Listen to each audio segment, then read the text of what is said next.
மாமா இருக்கானுங்களா இல்லையா? உள்ளதாமல இருக்கானுங்க. குடிக்கலையா மாமா? இல்ல உள்ள வயசானவங்க 2 பேர் இருக்காங்க. நிச்சயம் அவங்கள மிரட்டி தான் வச்சிருக்காங்கன்னு நினைக்கிறேன். ஐயோ, வயசானவங்கன்னா அவனுங்க என்ன வேணா செஞ்சிட முடியுமே. அதனாலதான் அப்படியே திரும்பி வர்ற மாதிரி அவங்களுக்கு போக காட்டிட்டு ஜீப்பை திருப்பி இப்ப தள்ளி வந்து நிக்கும்.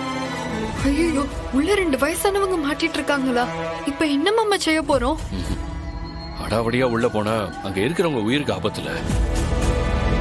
அதனால புத்திசாலித்தனமா தான் காய நகர்த்தணும்.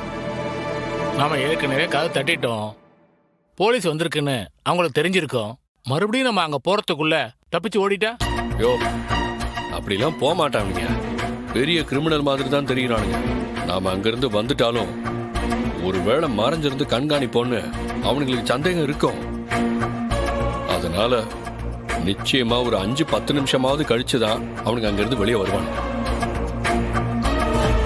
தம்பி, உங்களுக்கு என்னப்பா நாங்க கெடுதல் பண்ணோம்? அவர் பாவம்ப்பா. அவருக்கு ஏற்கனவே ஹார்ட் அட்டாக் வந்து ஸ்டென்ட் வச்சிருக்கு. அவரை எதுவும் பண்ணிடாதீங்கப்பா. ஏய், வாய மூட மாட்டா? பையா, போலீஸ் போயாச்சு, நம்ம ஓடிலாம் பையா. அப்படி ஈஸியாலாம் போலீஸ் விட்டுட்டு போக மாட்டாங்க. நம்ம வெளியே வருவோன்னு 10 நிமிஷம் மறைஞ்சிருந்து பாப்பாங்க. ஐயோ, இப்ப நம்ம என்ன செய்யறது பையா?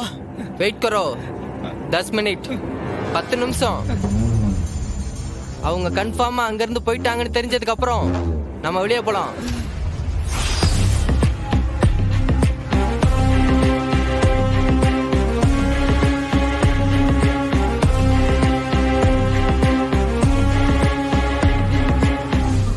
மாமா சும்மா யோசிச்சுட்டு இருந்தா எந்த பிரயோஜனமும் இல்ல.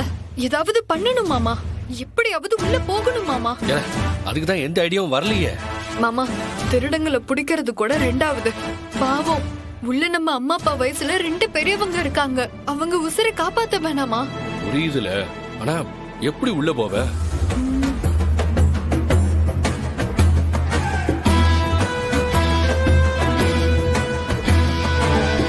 மாமா, அவங்கிட்ட விசாரிச்சா ஏதாவது வழி கிடைக்குமா?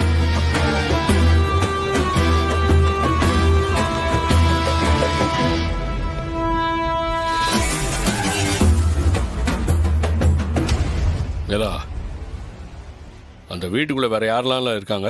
அங்க பெரியமாவும் பெரியப்பாவும் மட்டும்தான் சார் இருக்காங்க. ஓனருக்கு எப்படி தெரியும்?